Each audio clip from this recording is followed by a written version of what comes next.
Assalamualaikum warahmatullahi wabarakatuh.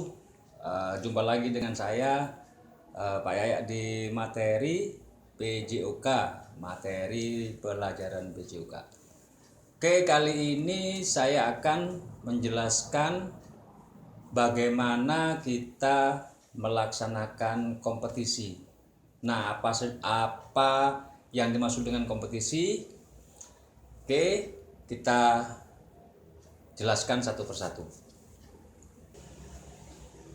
Kompetisi itu adalah bagian dari akhir sebuah kegiatan dari persiapan di cabang olahraga.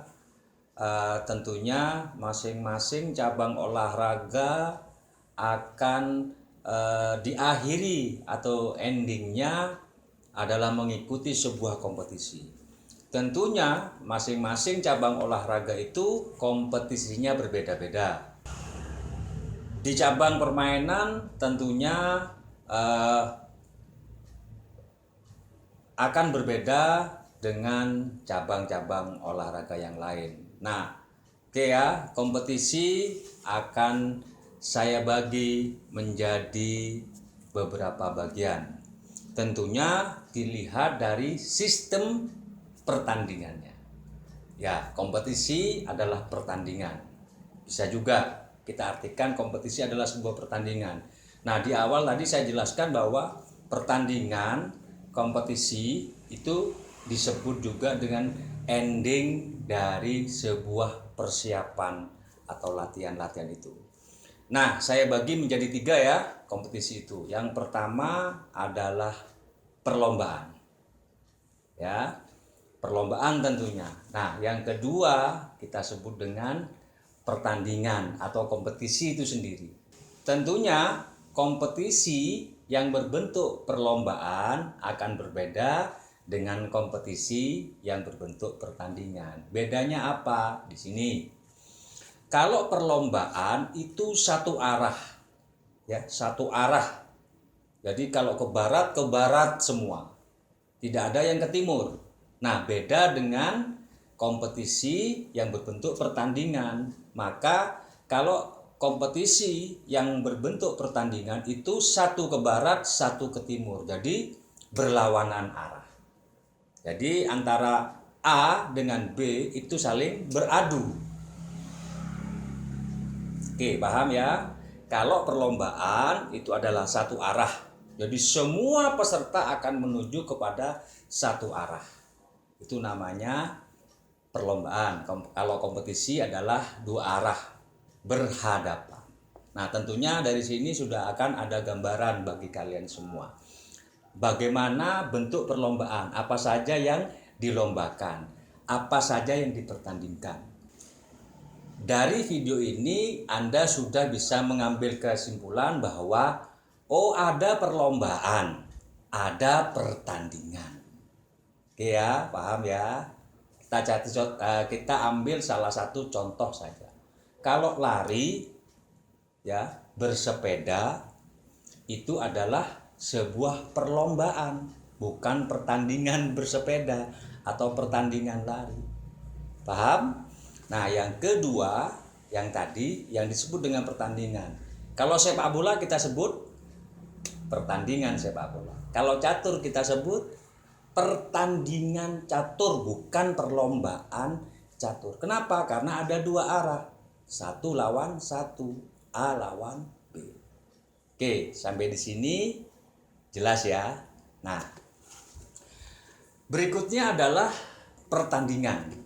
Ya, kompetisi tadi ya, pertandingan. Nah, pertandingan ini juga terbagi menjadi beberapa bagian. Kalau tadi saya bilang ada 3 ya. Nah, ini yang ketiga. Yang ketiga. Nah, sebelumnya saya jelaskan 2 dan 3 ini. Pertandingan itu dalam sebuah kompetisi bisa menggunakan 2 sistem. Yang pertama adalah sistem kompetisi, yang kedua adalah sistem gugur. Nah, bagaimana sistem kompetisi dan sistem gugur. Nah, banyak yang disebut sistem kompetisi itu adalah sistem setengah kompetisi. Kalau kompetisi kita sebut dengan kompetisi penuh. Oke, paham ya? Setengah kompetisi dan kompetisi penuh. Nah, bedanya dengan sistem gugur apa? Oke, kita jelaskan satu persatu. Kalau sistem setengah kompetisi dan kompetisi penuh itu tim misalnya ada 4 nih, ada 4. Jadi tim A akan ketemu dengan B, C, dan D. Tim B juga begitu, akan ketemu dengan tim C, tim D, dan tim A. Artinya satu tim ini akan melawan 3. Nah, tentunya nanti siapa yang paling banyak menang, nah itu akan menjadi juaranya. Satu kali pertandingan ini, satu kali kompetisi ini kita sebut dengan setengah kompetisi. Nah, bagaimana kompetisi penuhnya? Maka dia akan bertanding satu kali lagi untuk menentukan bahwa dia benar-benar juaranya. Jadi dua kali ketemu dalam satu skema kompetisi penuh. Berikutnya yang nggak kalah penting dan ini umum dilakukan adalah sistem gugur. Sistem gugur ini tentunya sering sekali menjadi masalah pada saat tim kita melakukan kompetisi. Kenapa? Karena tentunya kita tidak memahami bagaimana skema dari sistem gugur. Yang pasti adalah ada angka kunci di situ untuk sistem gugur. Angka kuncinya itu berapa? 4, 8, 16, 32 dan kelipatannya. Oke ya, seperti itu. Nah, bagaimana kita bisa mengatur kalau jumlah pesertanya lebih atau kurang dari angka kunci tadi? Nah, tentunya ini yang akan menjadi masalah buat kalian semua, Anda semua yang menjadi panitia pertandingan. Oke, kita lebih membahas masalah sistem gugur.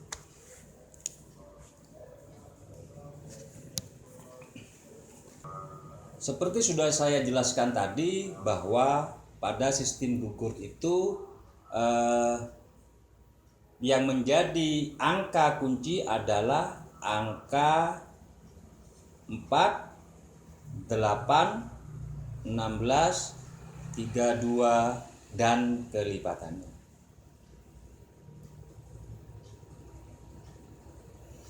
Nah, setelah itu tentunya kalau jumlah pesertanya itu pas dengan angka itu, saya rasa tidak ada masalah. Yang jadi masalah pada saat jumlah pesertanya itu kurang atau lebih dari angka itu. Nah, bagaimana cara kita meletakkan skemanya? Oke. Kita gambarkan dulu untuk skema pertandingan yang jumlah angkanya 4. Seperti ini 1, 2, 3, 4. Nah, maka gambar seperti ini.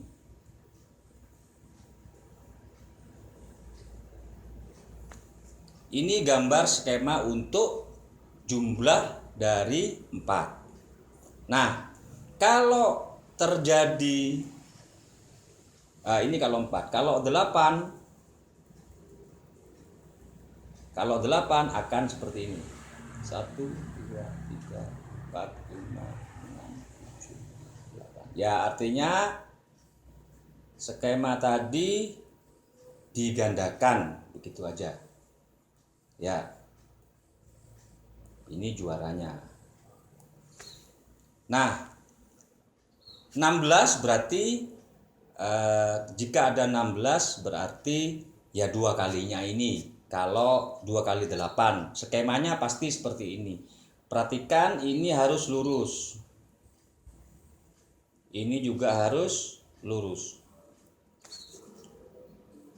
Sehingga tidak akan menjadi masalah. Nah, selanjutnya adalah jika jumlah dari peserta itu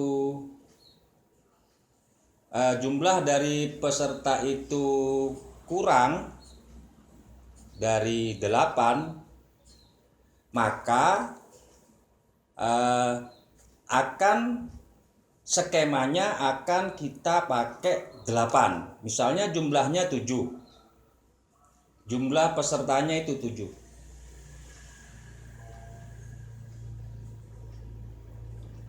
Nah, maka kita lihat lebih 1 atau kurang 1.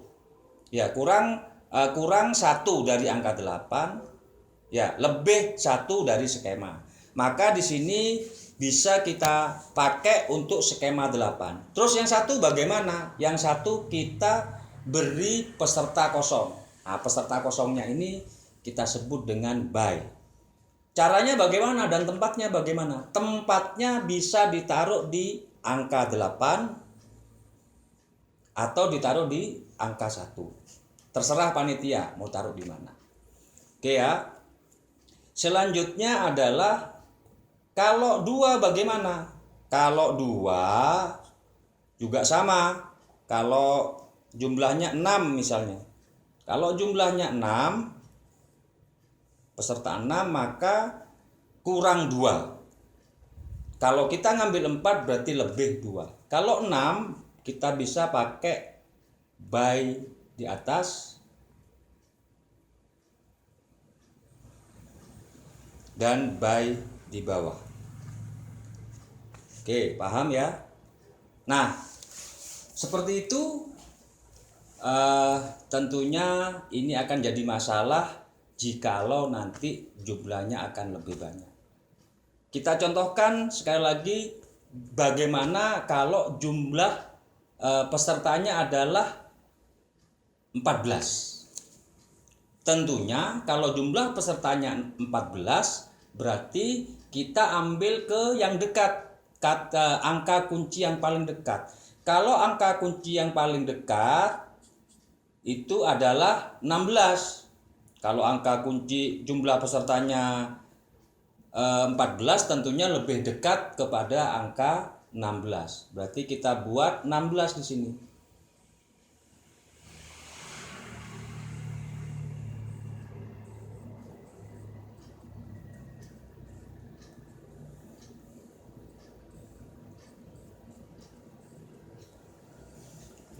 Ya. Sama seperti angka 8 tadi, karena kurangnya 2, maka di sini kita taruh di atas dan di bawah. Ya, taruh di atas dan di bawah.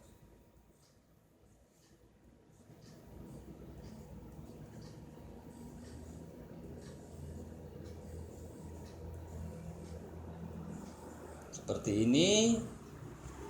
Ya. Bisa taruh di sini by dan by.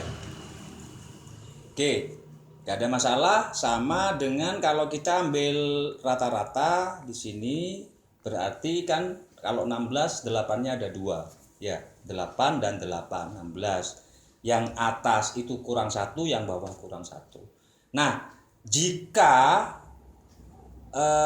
pesertanya itu 13 misalnya,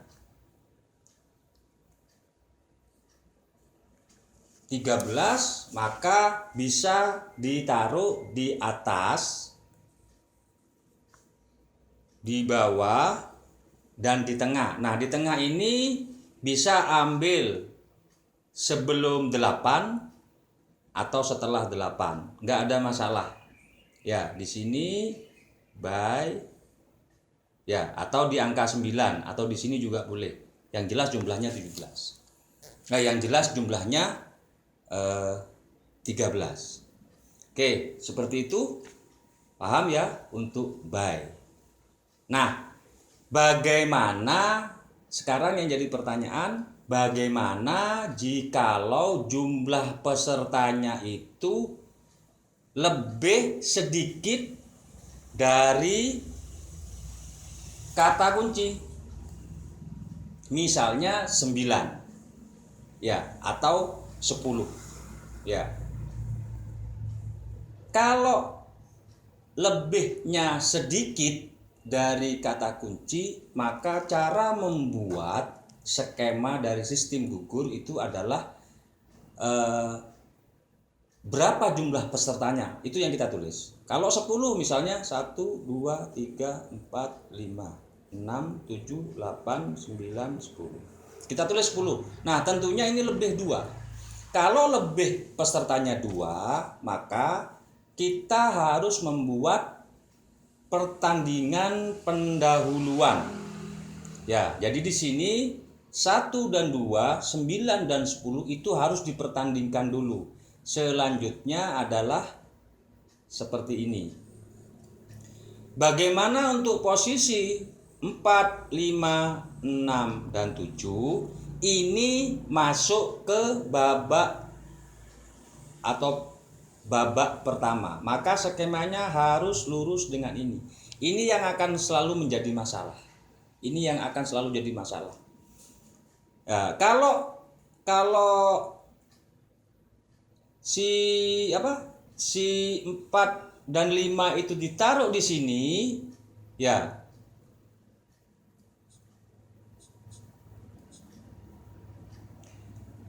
Kalau 4 dan 5 itu skemanya di sini, maka dianggap bahwa 4 dan 5, ya, tim keempat dan tim kelima, 6 dan ketujuh itu sama-sama sama-sama dipertandingkan di sini.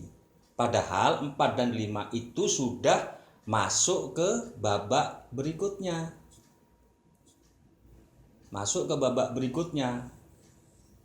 Nah, ini kita sebut dengan pertandingan awal.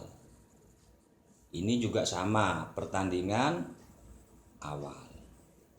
Ini yang dimaksud dengan pertandingannya, babak satunya. Biasanya ini kita sebut dengan pertandingan pendahuluan. Nah, oke, seperti itu ya anak-anak. Semoga ini ada manfaat. Dan pada saat nanti Anda mengikuti kompetisi, saya ulang, pada saat Anda mengikuti kompetisi baik itu perlombaan ataupun pertandingan, minimal skema pertandingannya, skema perlombaannya Anda sudah memahami. Jika ada permasalahan, silakan Anda tulis di kolom komentar. Ya, kita ketemu di video-video saya berikutnya. Assalamualaikum warahmatullahi wabarakatuh. Semangat!